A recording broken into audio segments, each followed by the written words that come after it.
right.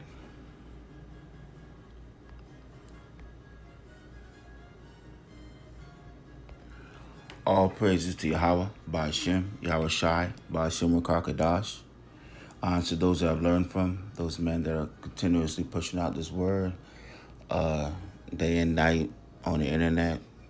Double honors to their teachers, the apostles of Israel, and shalom to those of Yasharallah seeking the truth, seeking righteousness, and hoping for edification.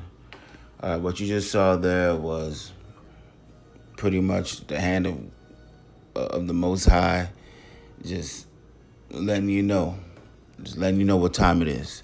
If you can't watch that video and have an idea of what time it is, like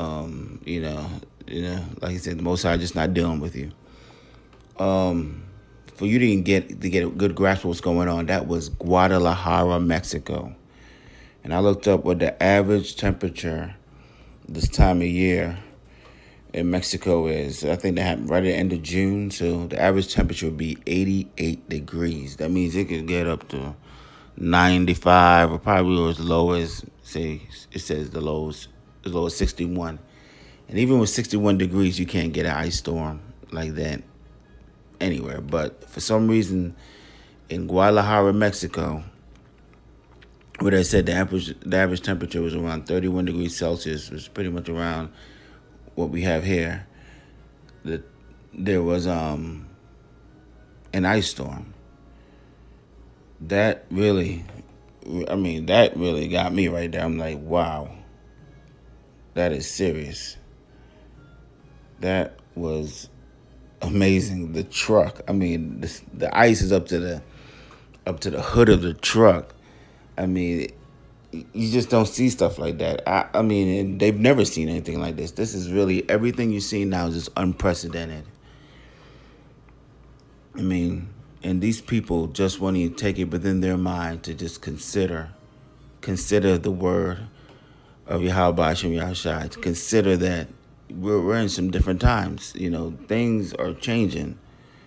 They were, I guess, of course, Esau, he was ahead of the game about at the turn of the century back in 2000. He started pushing this climate change thing because, they stay in the scriptures. They have their witches, warlocks, and everything, reading this word and trying to decipher what's going to happen and when it's going to happen. So they try to get ahead of the game with this climate change BS. But yeah, this is pretty much, like they said, the Most High is beginning to revisit his creation. So I'm going to start with Job. I'm going to start at 37. He sealeth up the hand of every man, that all men know his work. Let's jump down to 9. Out of the south cometh the whirlwind, and cold out of the north. By the breath of Yahweh Hashem Yahushai, frost is given, and the breath of the waters is straitened. Yeah, you can see from the picture there was a lot of frost, there was a lot of cold, there's a lot of cleanup that needed to be made. There were a lot of vehicles that couldn't even stay on the ground because it looks like they just got caught up in an icy storm. So, these are some pretty amazing times we're living through. We're watching some serious things go on. Pretty much the end is here. The end is here.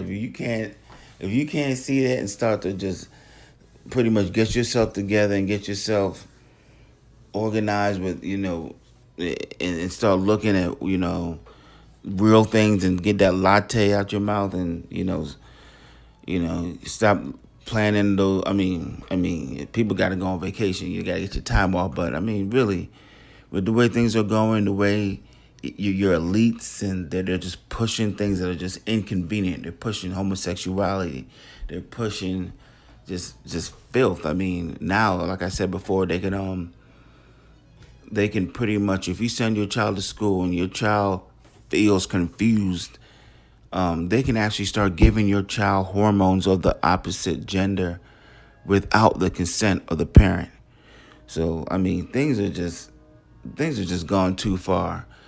I remember reading back in the day, just on dailymail.com, I like to read that website a lot, how they started showing really skinny models, and these Edomite mothers would get really upset over them trying to show their children a skinny model.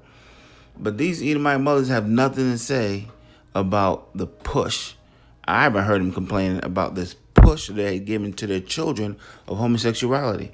Why can't they keep that to the adults? Why are they pushing it so hard on the children, where it's like such a glamorous thing for an 11-year-old boy to walk down a pride parade and determine that his sex, he's so caught up in sex when he should be playing some, video games or running around a field or something.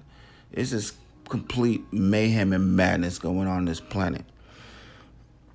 All right, so I'm gonna go next to Psalms. Let's go to Psalms.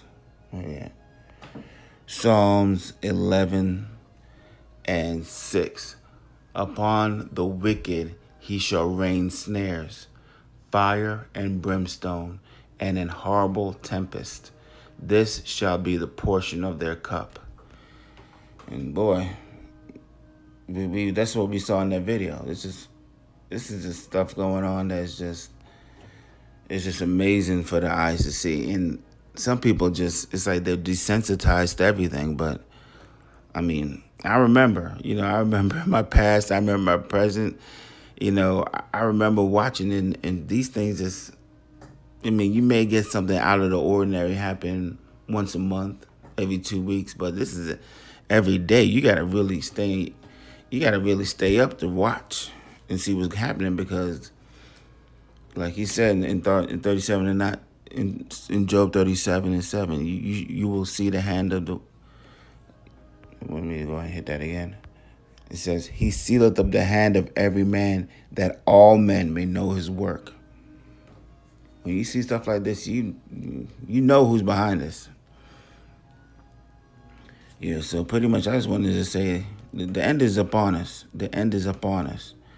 And if you are of Yasharala, Israel, and you know this word, just even if you could kind of really look at it and the spirit is moving in you, you might want to consider who you are. Consider where you come from. I mean, before I found this truth, I was like, man, you know what? You look around and you see all the people of your nation just pretty much down and out through. You know that there's nothing you can do to reach all these people, just all the homeless, the drug addicts of your community. There's nothing you can really do to change. So pretty much you just feel like, I'm just going to focus on helping my family, focus on helping people around me.